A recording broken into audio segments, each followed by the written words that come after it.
Hello everyone, welcome back to my channel Harshita Education. So today we are going to do the exercise of poem 3, that is Little by Little, from class 3rd English Marigold book NCERT syllabus. So first is reading is fun. यहाँ पे कुछ questions दिए हैं, हम उसके answers देखते हैं.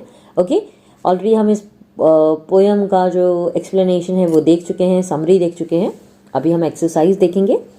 Name the tree that the अकॉर्न grows into. तो उस ट्री का नाम हमें बताना है जो अकॉर्न से ग्रो करता है. सो the answer is अकॉर्न grows into the oak tree. अकॉर्न से क्या बनता है? एक ओक ट्री बनता है. जब वो अकॉर्न बड़ा हो जाता है, एक ट्री बन जाता है, so it becomes a oak tree. Okay, second question, what things does a seed need to grow. एक सीड को ग्रो करने के लिए क्या क्या चीजें चाहिए? So the answer is a seed needs water, sunlight, soil and moisture to grow. Okay, ये सारी चीजें उसको चाहिए. Third question, how many describing words can you find in this poem?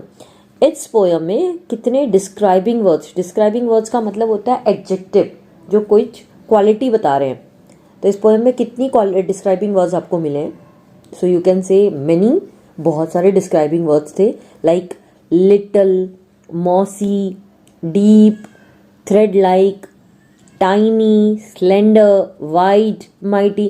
सो ये सारे डिस्क्राइबिंग वर्ड्स थे जो किसी ना किसी चीज को डिस्क्राइब कर रहे थे. Okay, let's move. Now it is talk time. Look at the two pictures. यहाँ पे आपको दो पेड़ की तस्वीर दी है ना. Find 4 things that are different about this trees and talk about them. तो आपको दोनों पेड़ में कुछ अलग दिख रहा होगा, तो वो जो दोनों चीज़ें अलग अलग है उसके बारे में हमें बात करनी है, डिस्कस करना है. ओके, तो पहला पिक्चर देखो आप, पहला ट्री का काफ़ी खुश दिख रहा है और दूसरा हमें रोता हुआ दिख रहा है. बट यहाँ पे हमको इंग्लिश में इसके जो सेंटेंस है हम देखेंगे, इसको डिस्क्राइब करेंगे. ओके, सो पहला हम बोल सकते हैं in picture 1 the tree which gives us many essential things. बहुत सारी ज़रूरी चीज़ें हमें देता है. But in second picture we can see that how we harm the tree in many ways. हम किस तरह से ट्रीज को हार्म कर रहे हैं.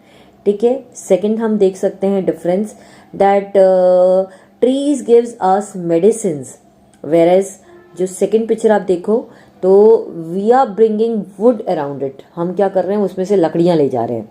ओके, एंड थर्ड आप देखो उसमें difference, the stem and leaves of the tree are smiling. पहली पिक्चर की जो ट्रीज है, लीव्स है, वो सब स्माइलिंग कर रहे हैं. Whereas in the second picture tree is sad, वो दुखी है, एंड इट इज वीपिंग, वो रो रहा है ना. So this are the some differences you can find out. Now let's move. Now let's write. यहाँ लिखने की बारी आ गई है. Look at picture 1, write 3 sentence on what the trees gives us. तो यहाँ पे हमको 3 सेंटेंस लिखने हैं जो हमें ट्री से मिलते हैं. मतलब सेंटेंस में क्या लिखना है, ट्री से हमें क्या मिलता है. So first sentence, trees gives us fruits and vegetables, trees gives us fresh oxygen, and trees provide us medicine, वो हमें दवाइयाँ देते हैं. तो ये 3 सेंटेंस हम यहाँ लिख सकते हैं. इसके अलावा भी आप और भी यहाँ लिख सकते हो. Next, now look at the picture 2, write 3 sentence on how we harm the trees. अब पिक्चर 2 आप देखिए और उसमें यहाँ पे हमको वो सेंटेंस लिखने हैं कि किस तरह से हम ट्रीज को हार्म पहुँचाते हैं. हार्म मतलब नुकसान. सो यहाँ पे आप लिख सकते हो that we cut plants for burning, और we pluck leaves for feeding domestic animals, or we take we harm the tree in many ways, like we take the wood, we cut the wood. Okay, so there are many things. So इस तरह से आप अलग अलग चीज़ें लिख सकते हो. Now let's move again. This words describe parts of a tree. यहाँ पे आपके साथ काफ़ी सारे सामने वर्ड्स हैं तो जो कि एक ट्री को डिस्क्राइब कर रहा है. सो यहाँ पे हमें लिखना है write them in the given space. तो यहाँ पे जो जगह दी है आपको यहाँ पे लिखना है उस वर्ड के बारे में. So first is stem. So इसके बारे में हम क्या लिख सकते हैं, that it gives strength to the tree. ये जो स्टेम होती है वो ट्री को स्ट्रेंथ देती है, उसी की वजह से वो खड़ा रह पाता है. Right. Second is bark. It is brown coloured part present on the stem. तो स्टेम के ऊपर जो छाल होती है ना ब्राउन कलर की, उसको हम बोलते हैं bark. Okay. Third is leaves. So this are green and many in number. And अगर मैं एक चीज़ और ऐड करूँ कि ये लीव्स जो है वो पेड़ का किचन है, it makes food for the tree और प्लांट। ओके, तो वो आप बोल सकते हो। Next is branch.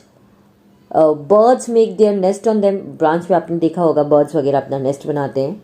Twigs, so this are thin weak branches. बहुत ही पतली पतली जो बहुत ही कमज़ोर सी ब्रांचेस होती हैं ना, इसको हम ट्विग्स बोलते हैं, टहनियाँ। Okay, next is root.